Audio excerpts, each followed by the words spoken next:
எசேக்கியேல் அதிகாரம் 32. 12ஆம் வருஷம் 12ஆம் மாதம் 1ஆம் தேதியிலே கர்த்தருடைய வார்த்தை எனக்கு உண்டாகி, அவர் மனுபுத்திரனே, நீ எகிப்தின் ராஜாவாகிய பார்வோனை குறித்து புலம்பி அவனோடே சொல்ல வேண்டியது என்னவென்றால், ஜாதிகளுக்குள்ளே நீ பாலசிங்கத்துக்கு ஒப்பானவன். நீ பெருந்தண்ணீர்களில் முதலையைப் போல் இருந்து உன் நதிகளில் எழும்பி உன் கால்களால் தண்ணீர்களை கலக்கி அவைகளின் ஆறுகளை குழப்பி விட்டாய். ஆகையால் கர்த்தராகிய ஆண்டவர் சொல்லுகிறார், நான் வெகு ஜனக்கூட்டத்தை கொண்டு உன்மேல் என் வலையை வீசுவேன். அவர்கள் என் வலையில் உன்னை இழுத்துக் கொள்வார்கள். உன்னை தரையிலே போட்டு விடுவேன். நான் உன்னை வெட்ட வெளியில் எறிந்துவிட்டு ஆகாயத்து பறவைகளை எல்லாம் உன்மேல் இறங்க பண்ணி பூமி அனைத்தின் மிருகங்களையும் உன்னால் திருப்தியாக்கி உன் சதையை பர்வதங்களின் மேல் போட்டு உன் உடலினாலே பள்ளத்தாக்குகளை நிரப்பி நீ நீந்தின தேசத்தின் மேல் உன் இரத்தத்தை பர்வதங்கள் மட்டும் பாயச் செய்வேன். ஆறுகள் உன்னாலே நிரம்பும்.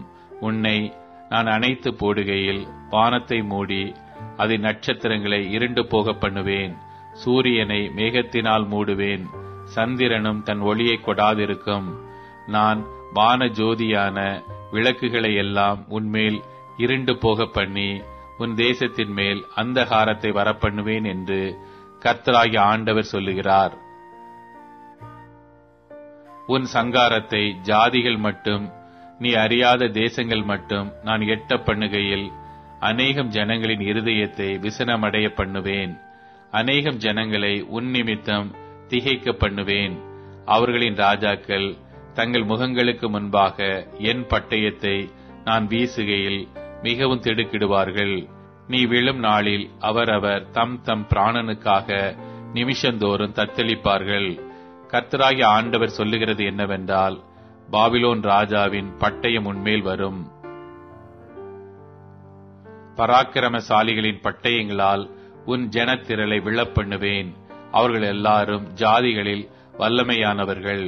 அவர்கள் எகிப்தின் ஆடம்பரத்தை கெடுப்பார்கள். அதன் ஏராளமான கூட்டம் அழிக்கப்படும். திரளான தண்ணீர்களின் கரைகளில் நடமாடுகிற அதன் மிருக ஜீவன்களை எல்லாம் அழிப்பேன். இனி மனுஷனுடைய கால் அவைகளை கலக்குவதும் இல்லை, மிருகங்களுடைய குளம்புகள் அவைகளை குழப்புவதும் இல்லை. அப்பொழுது அவர்களுடைய தண்ணீர்களை தெளிய பண்ணி அவர்கள் ஆறுகளை எண்ணெயைப் போல் ஓட பண்ணுவேன் என்று கர்த்தராகிய ஆண்டவர் சொல்லுகிறார். நான் எகிப்து தேசத்தை பாழாக்கும் போதும் தேசம் தன் நிறைவை இழந்து வெறுமையாய் கிடக்கும் போதும் நான் அதில் குடியிருக்கிற யாவரையும் சங்கரிக்கும் போதும் நான் கர்த்தர் என்று அறிந்து கொள்வார்கள். இது புலம்பல். இப்படி புலம்புவார்கள். இப்படி ஜாதிகளின் குமாரத்திகள் புலம்புவார்கள். இப்படி எகிப்துக்காகவும் அதனுடைய எல்லா திரளான ஜனங்களுக்காகவும் புலம்புவார்கள் என்று கர்த்தராகிய ஆண்டவர் உரைக்கிறார் என்று சொல் என்றார். பின்னும் 12ஆம் வருஷம் அந்த மாதத்தின் 15ஆம் தேதியிலே கர்த்தருடைய வார்த்தை எனக்கு உண்டாகி, அவர், மனுபுத்திரனே, நீ எகிப்தினுடைய ஏராளமான ஜனத்தின் நிமித்தம் புலம்பி அவர்களையும் பிரபலமான ஜாதிகளின் குமாரத்திகளையும் குழியில் இறங்கினவர்கள் அண்டையிலே பூமியின் தாழ்விடங்களில் தள்ளிவிடு.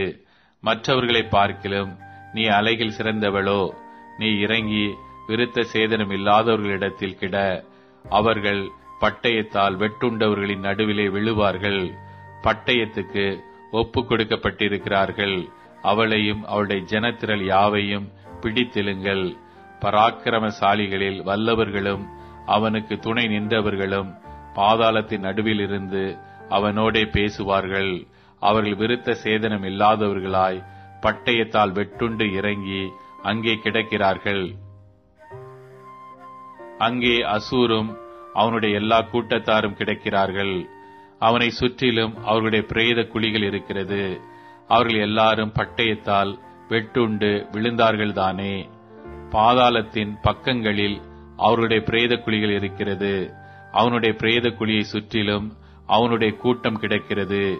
ஜீவன் உள்ளோருடைய தேசத்திலே கெடி உண்டாக்கின அவர்கள் எல்லாரும் பட்டயத்தால் வெட்டுண்டு விழுந்தவர்கள்தானே.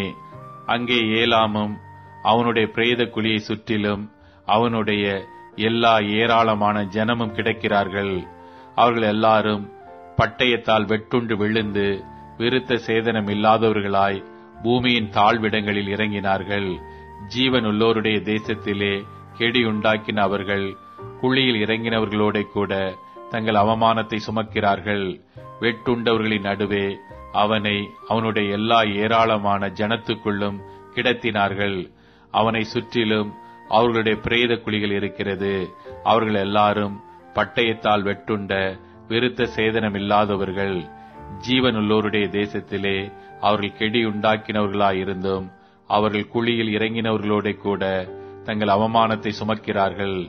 அவன் வெட்டுண்டவர்களின் நடுவே வைக்கப்பட்டிருக்கிறான். அங்கே மேசேக்கும் தூபாலும் அவர்களுடைய ஏராளமான ஜனங்களும் கிடைக்கிறார்கள். அவர்களை சுற்றிலும் அவர்களுடைய பிரேத குழிகள் இருக்கிறது. அவனுடைய ஜீவன் உள்ளோருடைய தேசத்திலே கெடி உண்டாக்கினவர்களாயிருந்தும் அவர்கள் எல்லாரும் விருத்த சேதனம் இல்லாதவர்கள். பட்டயத்தால் வெட்டுண்டு விழுவார்கள்.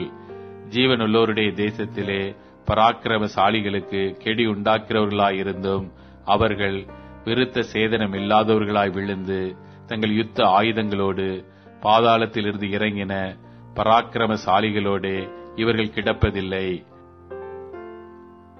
அவர்கள் தங்கள் பட்டயங்களை தங்கள் தலைகளின் கீழ் வைத்தார்கள். ஆனாலும் அவர்களுடைய அக்கிரமம் தங்கள் எலும்புகளின் மேல் இருக்கும்.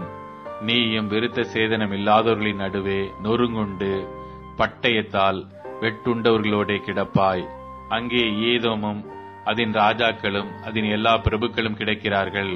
பட்டயத்தால் வெட்டுண்டவர்களிடத்தில் இவர்கள் தங்கள் வல்லமையோடும் கூட கிடத்தப்பட்டார்கள். இவர்கள் விருத்த சேதனம் இல்லாதவர்களிடத்திலும் குழியில் இறங்குகிறவர்களிடத்திலும் கிடக்கிறார்கள். அங்கே வட திசை அதிபதிகள் அனைவரும் எல்லா சீதோனியரும் கிடைக்கிறார்கள். இவர்கள் கெடி உண்டாக்குறவர்களாயிருந்தாலும் தங்கள் பராக்கிரமத்தை குறித்து வெட்கப்பட்டு வெட்டுண்டவர்களிடத்திலிருந்து இறங்கி பட்டயத்தால் வெட்டுண்டவர்களோடே விருத்த சேதனம் இல்லாதவர்களாய் கிடந்து குழியில் இறங்கினவர்களிடத்தில் தங்கள் அவமானத்தை சுமந்து கொண்டிருக்கிறார்கள்.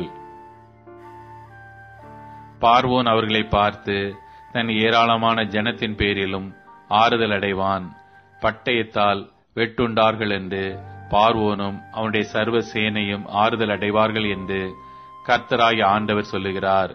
என்னை பற்றிய கெடியை ஜீவனுள்ளோர் தேசத்தில் உண்டு பண்ணுகிறேன். பார்வோனும் அவனுடைய ஏராளமான ஜனமும் பட்டயத்தால் வெட்டுண்டவர்களிடத்தில் விருத்த சேதனம் இல்லாதவர்களின் நடுவே கிடத்தப்படுவார்கள் என்கிறதை கர்த்தராகிய ஆண்டவர் உரைக்கிறார் என்று சொல் என்றார்.